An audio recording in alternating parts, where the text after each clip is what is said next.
war began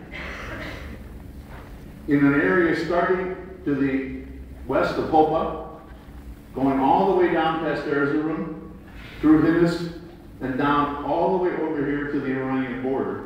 In this area, there were virtually no Armenian young men who were left for the Ottomans, because of course they should have been soldiers, they should have been in the Ottoman army. Instead of serving in the Ottoman army, they fled to Russia, or they stayed in the area. The ones that fled to Russia joined with the Russian army. They were scouts, they were regular soldiers, they served in bands called Druzhny, and they fought against the Turks. The ones who stayed behind were even more dangerous. They were even more dangerous because they organized into rebel bands, Chete bands, who attacked civilians, they attacked Ottoman conscription officers, they attacked officials, they attacked gendarme outposts, and eventually became so strong that they even, as we'll see, even took over cities in the Ottoman Empire. These people then rebelled in very many places in the East. This is just gives you an example of some of the areas that were most important, and we'll talk about some of the other ones later on as well. But rebellions all over the East that were tremendously damaging to the Ottoman Empire. Here I'm only giving you an indication. I'm using geography, I'm using maps to try to give you a feeling for what went on. But as Professor Ali said, this is a very complicated story that needs to be examined from all sides. So we'll just sort of give a feeling for that. And the feeling that I have is very simple. The Armenians, especially the Armenian rebels, acted as agents of the Russians. They acted to make sure that the Russians would win the war. And they were very effective in that. And I believe the Ottomans had good reason to fear the Armenians, because the Armenians were attacking the Ottomans. The Armenians were taking the side of the Russians, and the Ottomans had to defend their country against them. The Ottomans the Ottomans relocated the Armenians because they had experienced treason and they could expect more treason. And because of that, they acted the way they did. The factors that have to be considered here are factors of military history: supply, communication, and troop movements. All very basic factors in military history. And to understand this, you have to look at the roads in the Ottoman Empire, specifically the roads that go to the east. Notice how there are very few of them. These are the main roads. You cannot use small roads for military vehicles. You can't bring artillery on mud tracks. And the small roads usually were literally about this wide. They were big enough for a donkey or for two people to get through. These are the only roads that could really be used effectively by the military.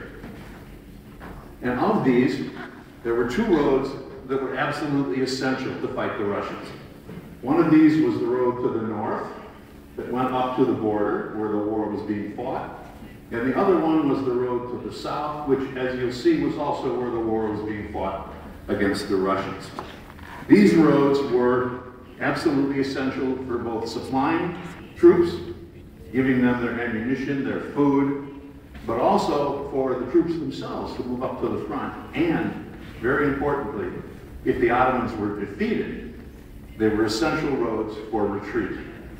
The only way you could get soldiers together to regroup to fight again was for them to retreat down these roads. Where did the Armenians attack? Where did the Armenian rebels attack? They attacked along those roads. Secondly, telegraph lines. Absolutely essential in the time of World War I. Today, soldiers have satellite links, and they have radios, and they have field telephones. In these days, the only way you could communicate rapidly from one field of battle to another, from one front to the headquarters in Istanbul, the only way you could communicate was by telegraph. Telegraph, you could instantly, or almost instantly, get a message. If you didn't have telegraph, you only had horses or human feet. A message that might take a minute by telegraph might take a week if you didn't have the telegraph. So the telegraph was essential to fight a war. The Ottomans knew this, and they did their best to build telegraphs in the east. These are the trunk lines. These are the main telegraph lines that go through. As you can see, it's better than the road situation, because there are ways that you can, if somebody cuts your telegraph line here, you can still go down here and over here. But there's a problem, and there's a reason that cutting telegraphs is so important. You don't have to cut them all to really damage an army. If an army is using all of the telegraph lines to get messages back and forth, saying send us guns, send us ammunition, etc.